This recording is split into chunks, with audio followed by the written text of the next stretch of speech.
నమస్కారం, నేను విజయ్. తీర్మార్ మల్లిగాడు ఏమన్నాడు తెలుసా? నేను అందరికన్నా ఒక గంట ఎక్కువ పనిచేస్తా, నేను ఎమ్మెల్సీ గెలిస్తే అన్నాడు. ప్రజలు పిచ్చోళ్ళ, మీరు పిచ్చోళ్ళ, ఎవ్వరికి ఏం అర్థమవుతుందో లేదు. మొన్న లైవ్లో అట్లా చెప్పిండు, నేను అందరికన్నా ఒక గంట ఎక్కువనే పనిచేస్తా అని అట్లా చెప్పిన. అరే మళ్ళీ ఆ వీడియోకు నేను పక్క సక్క సూటిగా సవదిలుతున్నా. ఇది కూడా నీ వీడియోనేరా మళ్ళీ మళ్ళన్నా మరి ఎమ్మెల్సీగా అయితే మార్నింగ్ న్యూస్ చదవాలంటే మార్నింగ్ న్యూస్ చదువుతా. మార్నింగ్ న్యూస్ యథావిధిగా ఉంటుంది, మీరేం వరి కావాల్సి.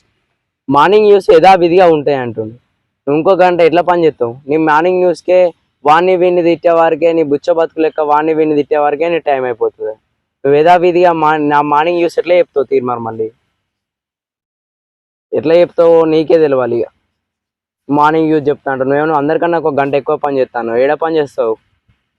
సిగ్గులేని తీర్మార్ మళ్ళీ ఇంకా నేను ఎమ్మెల్సీ గెలుస్తాను. ఈ కరీంనగర్లో ఎంపీ టికెట్ ఇస్తాను. ఎవర్రా నీకు ఎంపీ టికెట్స్ ఇచ్చేది కరీంనగర్లో? నీ పార్టీలోనే నిన్నే అనగదొక్కుతారు తెలుసా? ఇది నీకు అసూయ లేక నువ్వు కోమటిరెడ్డిని తిట్టినావు, రేవంత్ రెడ్డిని తిట్టినావు. రేవంత్ రెడ్డి ఏమన్నా పెద్దగా ఉన్నదా అని తిట్టినావు. రేవంత్ రెడ్డికి అసలు టికెట్ లేక ఎమ్మెల్సీ టికెట్ ఇస్తాను. నేను ఏదో పార్టీ అధికారం కోసం నిన్ను రప్పించుకున్నాడని, లేకపోతే నిన్నెందుకు పార్టీలో తీసుకున్నావు? నువ్వెందుకు ఆ పార్టీలో ఉంది? ఇప్పుడు జైలుకి వెళ్ళడానికి బీజేపీ కండువా కప్పుకున్నావు.